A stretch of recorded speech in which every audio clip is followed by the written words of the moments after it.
What if Anakin would have defeated Obi-Wan on Mustafar?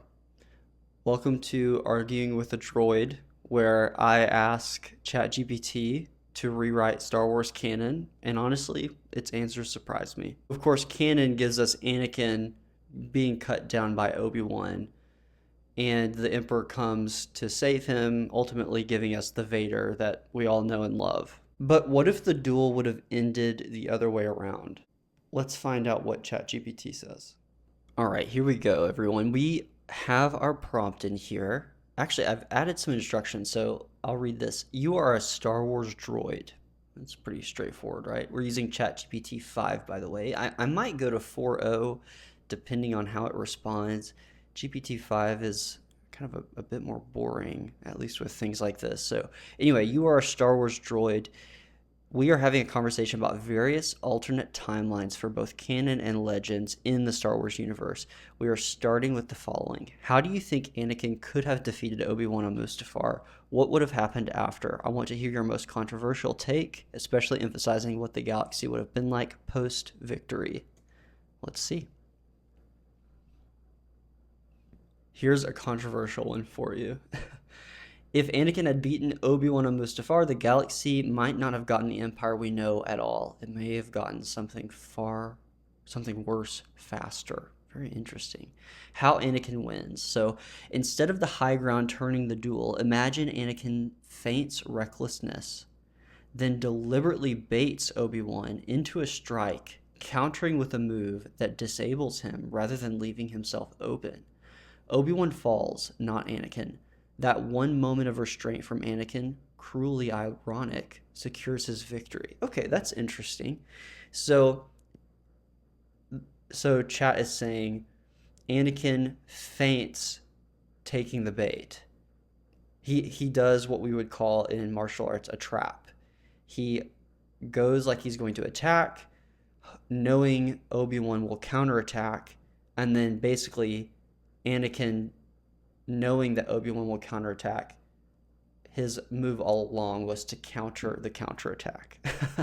So he ends up killing Obi-Wan. Immediate fallout, Padme survives. I'm not sure about this. I think Padme dies either way, but let's hear. Padme survives. With Obi-Wan gone, she doesn't experience the full heartbreak of Anakin's betrayal in the same way. She might still be horrified, but she lives, and Anakin's obsession with her intensifies. Yeah, totally disagree here. I think Padme would have died. In fact, I think it would have been worse if Anakin had survived. Palpatine's leash weakens. Anakin isn't burned, mutilated, and broken. He emerges from Mustafar as a whole Sith Lord, young, healthy, frighteningly powerful. Palpatine built the armor as a control mechanism. Now he faces a disciple who's already stronger than him. Yeah, this one's more believable, right? Because I think George Lucas himself said, had Anakin not lost the duel and gotten all of his limbs chopped off, ultimately, he would have eventually become twice as powerful as Palpatine, which is insane given how powerful Palpatine is. So he emerges as a whole Sith Lord, young, healthy, frighteningly powerful, true. And then, of course, he does not become the Vader we know. Palpatine doesn't put him in lightning-sensitive armor like we all have come to know as the traditional Vader. And I do think it's true that actually, it says it right here, the controversial turn. Within a year or two, Anakin kills Palpatine. Yeah, that's not controversial. Here's the shocking bit. He doesn't rebuild the Empire in Palpatine's shadow. He fuses it with the Republic's dying ideals through Padme.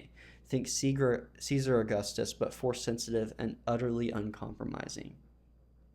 Okay, so I think that's probably true. I think Anakin does eventually kill Palpatine. It says within a year or two.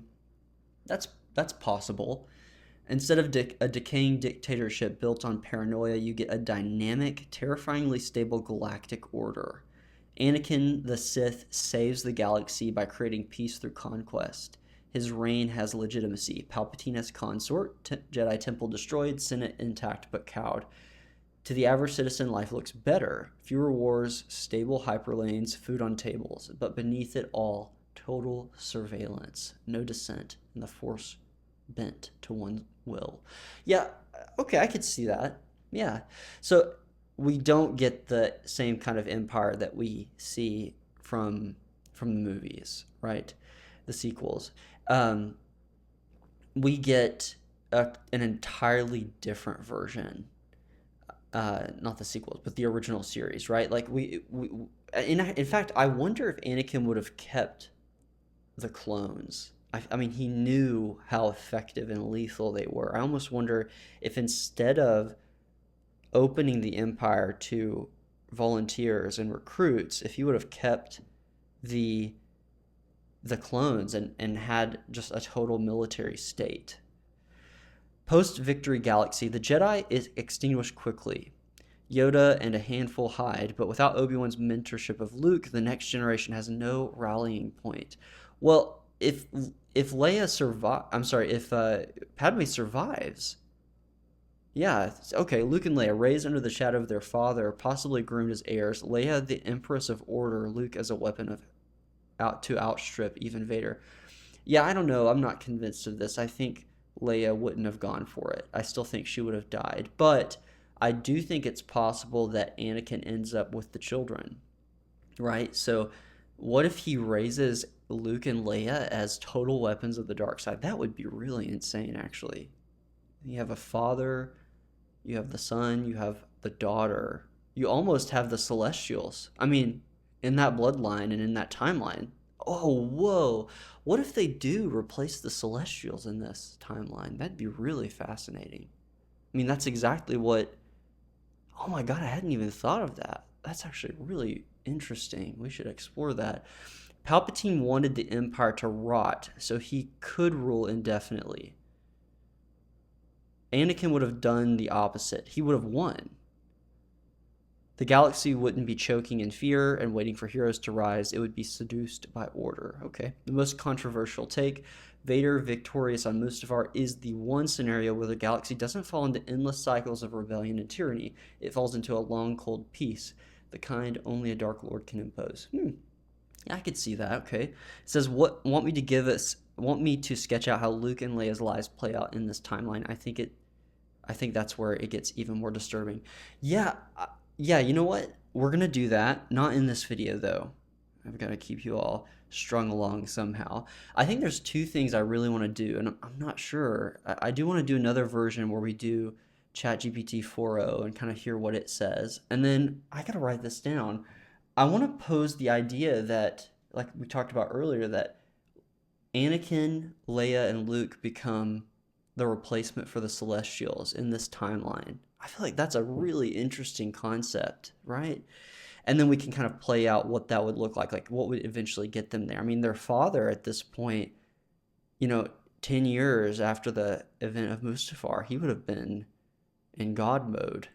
So I wonder what their training would have been like. Yeah. Well, anyway, thank you all for watching. Let me know what you think. Did you enjoy this content? Do you have an alternative theory or disagreement with the droid or myself you'd like to leave below?